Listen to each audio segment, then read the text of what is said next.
friends. Hi.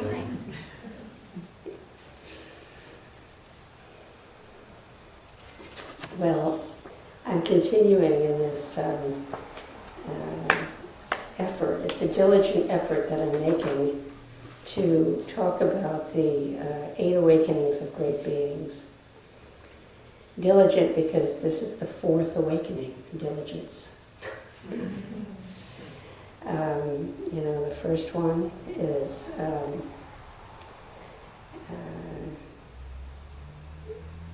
what is the first one?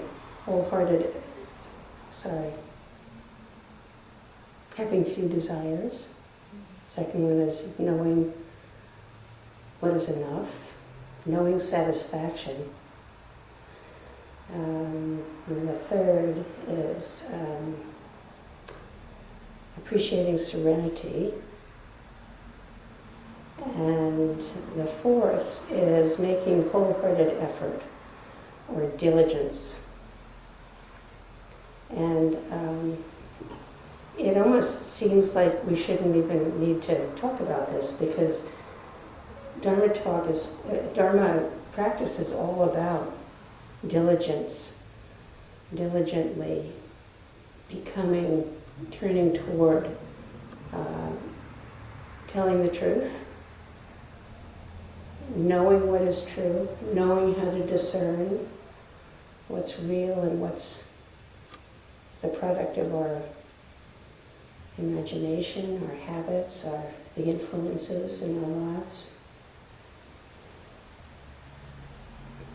So the whole undertaking of the practice of diligence, or a diligent practice, we need to realize what that's pointing to. What is diligence in practice? And without realization, there's no wisdom. Without realization, there's no true compassion.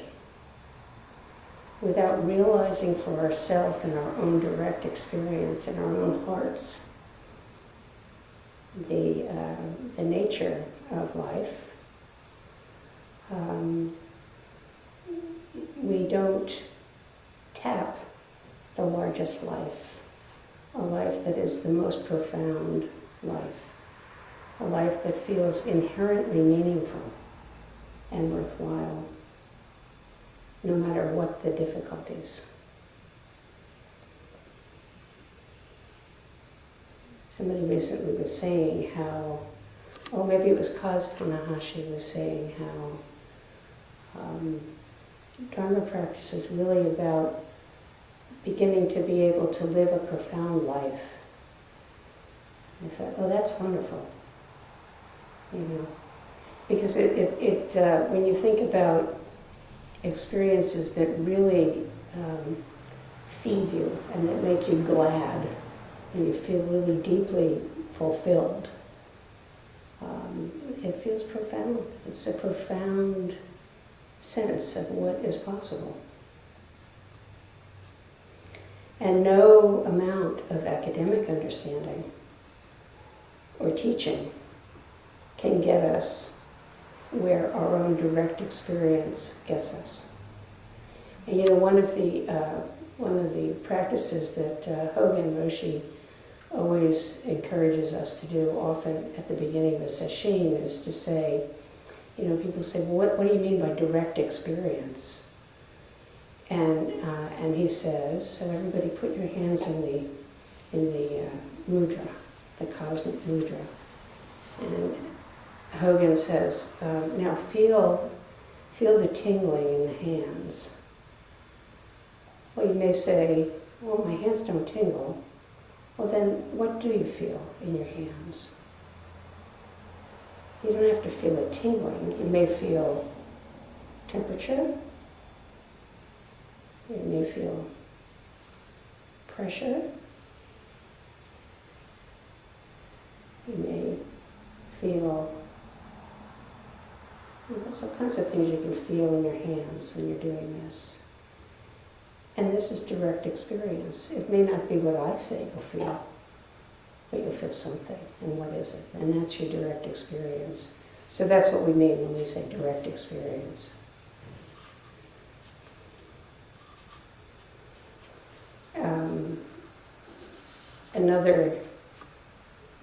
Another way to think about this also is like you think about walking in the woods.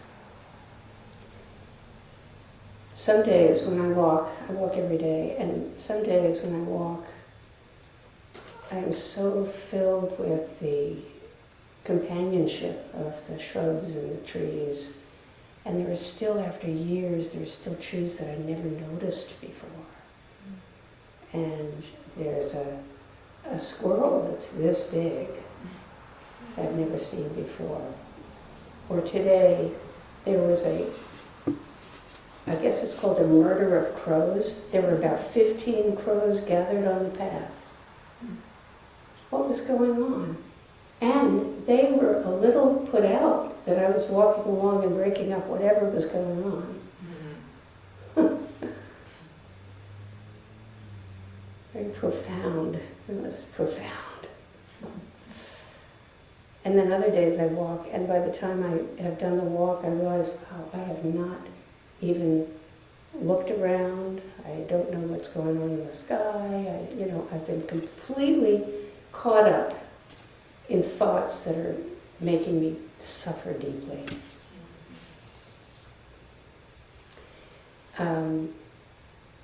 So this is the thing about practice, is that we develop more and more habit of being present to a direct experience, and learn more and more about the minute, infinitesimal construction that this moment is. There's so much to notice. So the experience of a diligent practice is resolving to be paying careful attention all the time. First, we do it in Zazen. That's a formal diligence. And we help each other be diligent. Everything in the Zendo, everything in formal practice helps us be diligent and discover the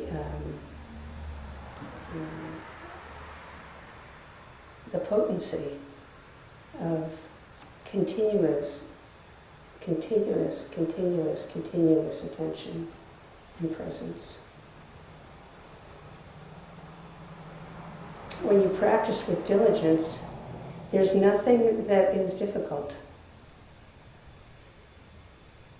So that's one of the things that's true of diligence in relation to what it's meant in the Dharma.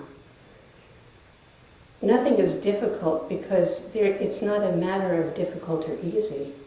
It's just whatever is at hand.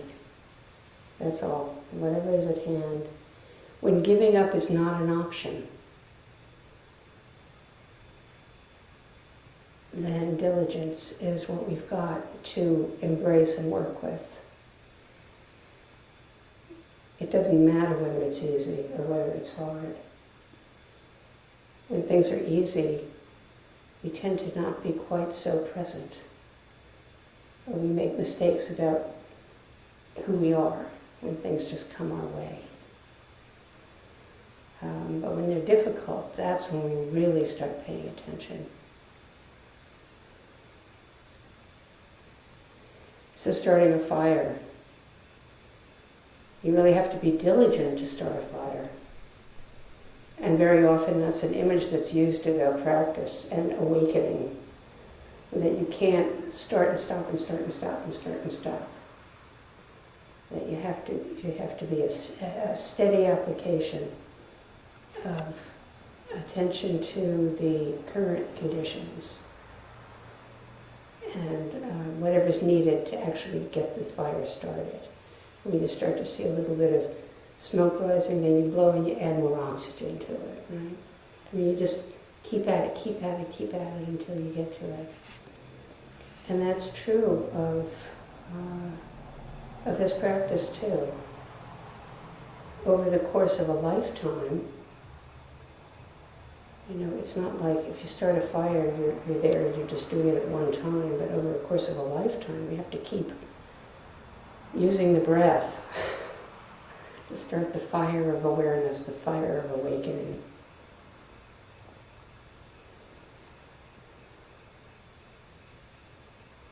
So one of the things that I always love to think about in relation to practice is, it's said that first when you begin to practice, you're practicing for yourself. You're practicing for yourself because you're suffering or you're struggling or you're curious, but usually just curiosity alone is not going to do it. You have to have some real necessity behind it. But you do it until you kind of have an experience of what it's like to feel really at peace in the moment, really complete. And then we keep going with that. So first we practice for ourselves. Then once that really starts to be our more than occasional experience, we practice for the Dharma. We want to share it. It's really lovely to share this practice because it's anybody, the world at large is not interested in this particularly. It's very distracted and going about a very different activity. So we really support each other in practice. So our practice supports the Dharma, supports the Sangha. And then at a certain point, and there are many long-time practitioners who at this point are practicing to support the Dharma, to make sure, and that's what our whole center is about, is to make sure that it continues beyond us. This practice that for a long time you don't even know really what it is. Somebody asks you, what is that? Tell me about that. And you just don't know what to say. Well, that's true. I mean, that's the way it felt to me for a long time. I didn't tell people I practiced for a long time because I was afraid they were going to ask me what it was, and I had no idea what to say.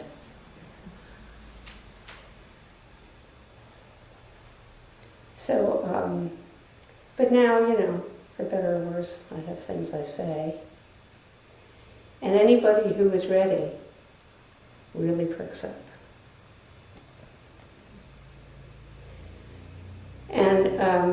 And that's one of the motivations for really working hard to help this center thrive so that it can be a place where people identify, oh, here I could come and I could learn about this way of life. It is so sane. So that's why we practice with diligence. So what do you apply diligence toward in your life? Most of us, even before coming across Zen, we apply it toward getting along in the world in some way, finding a way to support ourselves, a way to have a relationship, a way to be healthy, hopefully.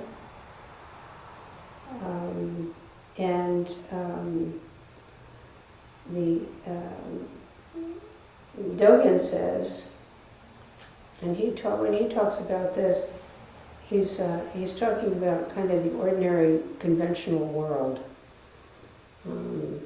But he says, continually striving to carry out deeds that are true and wholesome is making diligent effort. So how much of my life have I strived to engage deeds that were wholesome and true? Well, lately, hopefully, a fair amount, but that was not always the case. I didn't know what was possible. So what is true and wholesome is making diligent effort. And when we say wholesome, we mean what points us toward taking actions that seed happiness and the causes for happiness for ourselves and others. That's what wholesome actions are. That's what when we take the precepts, those are guides to help us decide what is a wholesome response in each different situation.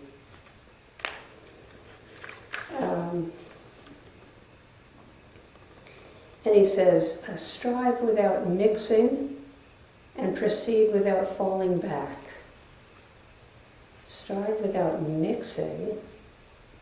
Well, that is pointing to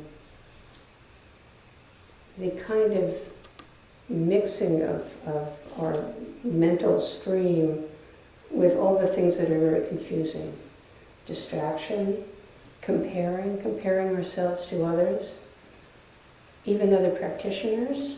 That's one of the things that we work within a Sangha, is to let go of comparing ourselves to each other. We want to inspire each other, but not compare each other, because we're each so individual. We're so different. We're so different. What we come from, what we refer to in our inner mental place, it has really different references. So we don't want to mix, which means what the next of the awakenings is, which is continuing to practice, continuing mindfulness. But the other thing is, without falling back, proceed without falling back, is another part of diligent effort, without falling back. Well, what that brings to my mind when I think about that is not that we don't forget about practice, because all of us do. You know, we get very caught up, I think. You get caught up and you forget. And suddenly you realize, whoa, wait a minute, what am I doing? Because you have something to compare it to. And then you get back to practice, you come back. But if you fall back, you can fall mightily back for years. And this happens. People start practice in their early 20s and then get completely caught up in life, which you have to do in your 20s. You have to figure out how you're going to relate to the world. And then come back to it in their 40s when things start getting really dicey. Or a little bit more dicey. So falling back is just when we realize we've done it, we can get back to practice. We just instantly come back.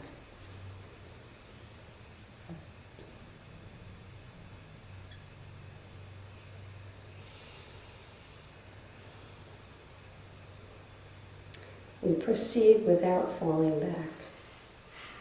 And that's where the vow to awaken is important. It's when, when you receive precepts,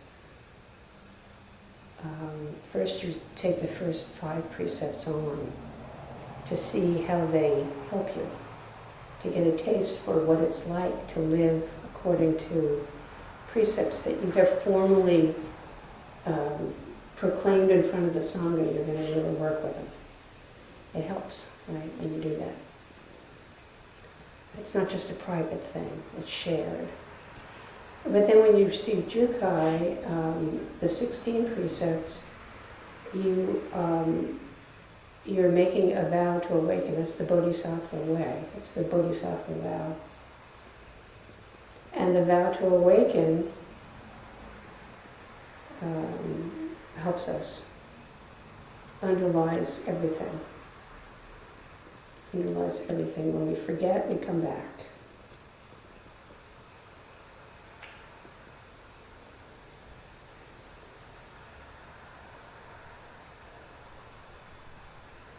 So I wanted to share, and I've done this before. This is a terrific book called The Hungry Tigress, and it's a collection of stories of the Buddha's previous lives.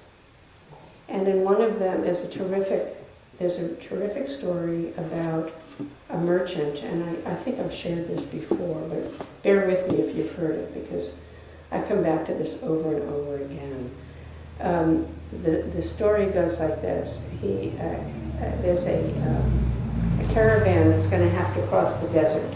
And so they hire a guide who is, I mean, that's their work. They guide people through the desert, which is this vast, featureless stretch that contains a lot of difficult conditions, heat and dryness, right?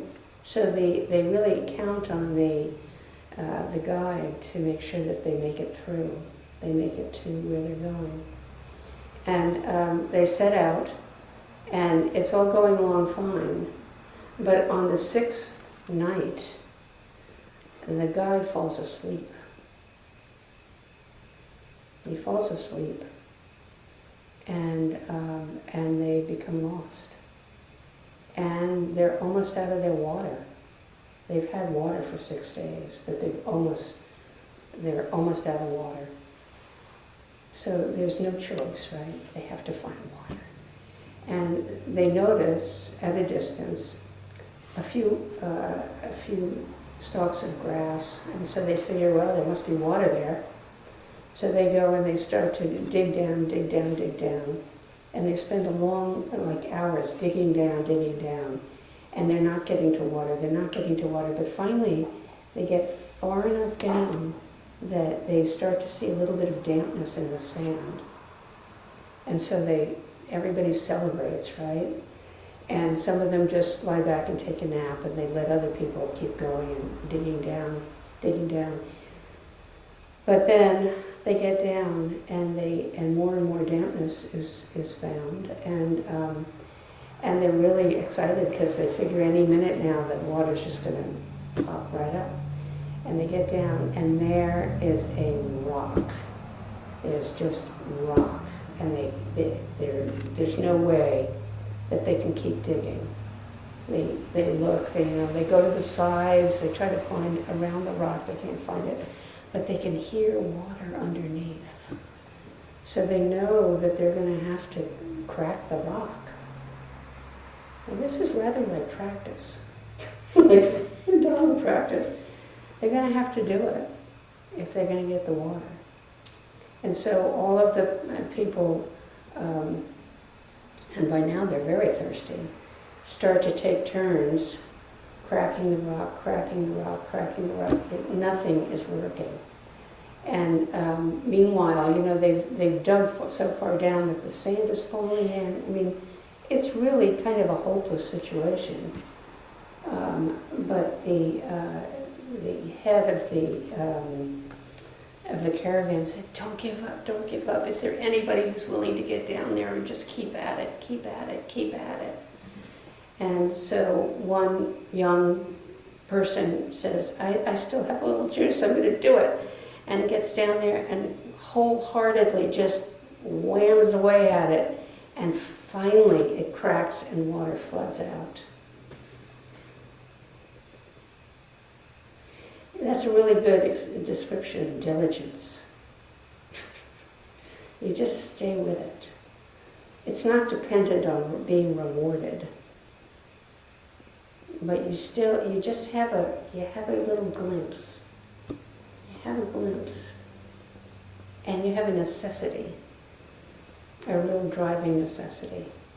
And that necessity can be the depth of despair and difficulty in your own heart. Or it can be, everybody else has done it, why can't I see it? Like, the Buddha's cousin, what's his name? The Buddha's cousin. Who memorized all of the Buddha's teachings. Ananda, thank you. But Ananda didn't awaken.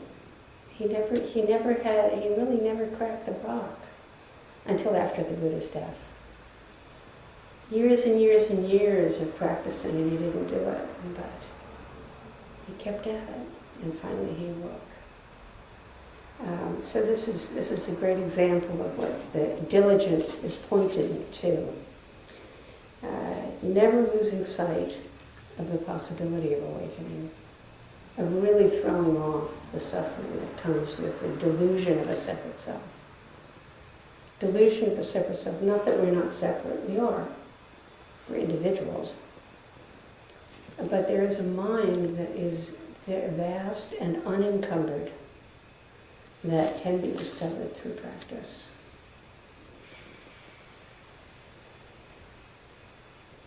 So we continually maintain our intention, and the Dharma opens more and more subtly, more and more deeply and fully, in lots of different ways. There's not one way to awaken. Each person has their own way of awakening, their own path.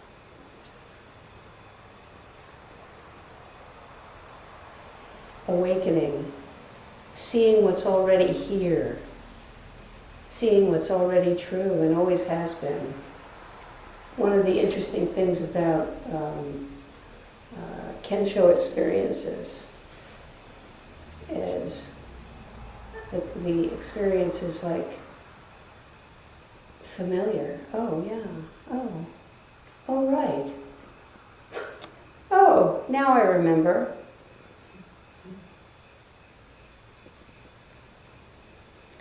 But when we practice without any expectation of gain. Without any expectation of gain. We sit for the sake of allowing the fullness of just this to express itself. We sit in order to allow the fullness of just right here, right this, to express itself. And that requires us to really settle down, quiet down, relax, and take seriously the instruction to just follow the breath, be a body sitting and breathing. It's not a trick, it's the truth. And it takes diligent effort. If you're like me, I mean, even when my mind is not weaving a narrative, it's doing something. It's jumping and swirling around. And the way that I describe a discovery that I've made is when it's swirling around, that's particularly the time to get very interested in what is at the very silent heart of the swirling around. You have to get very interested, genuinely interested. It's not a should. It's not a because somebody else did or anything like that. It's because you're just genuinely like, okay, right here.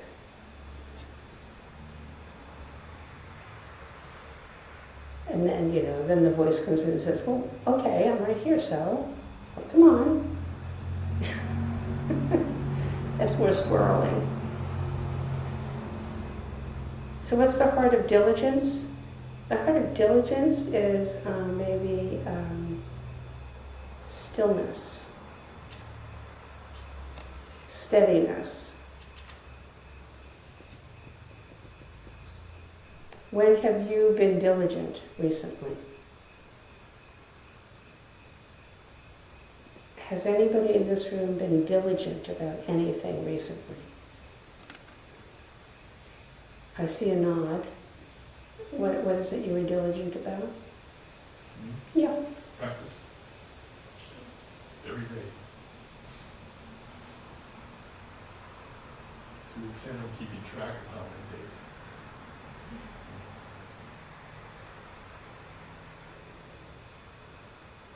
Okay, let's take the word practice away. What are you diligent about? Anybody else? How do you relate to this? I mean, or in ordinary language. Are you diligent when you're driving? Hopefully, somewhat. I keep showing up. How about Well, what? Are you diligent when you're taking a shower? You sent us something, I think. Hmm? Is there somebody, in the Zoom though, who wants to say something? Ah, you said. Yeah, I'm diligent about keep showing up. Yeah? Keep showing up.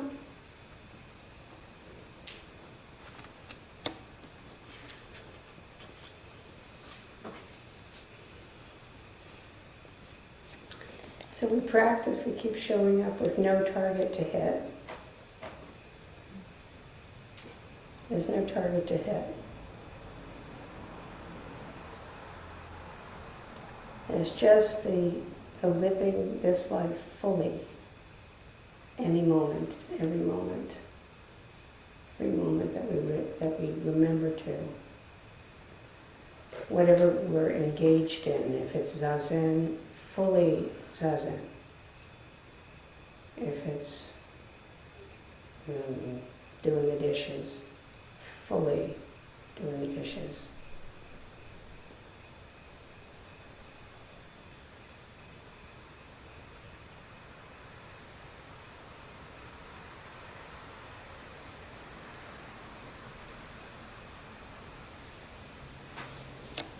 So may we all, just we hope that this pointing out this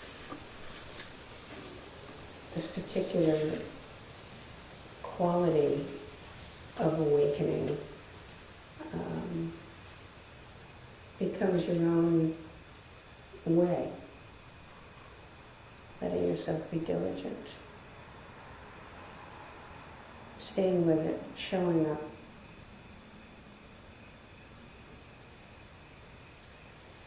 Without a gaining idea, just because life is way more profound when we really show up each moment.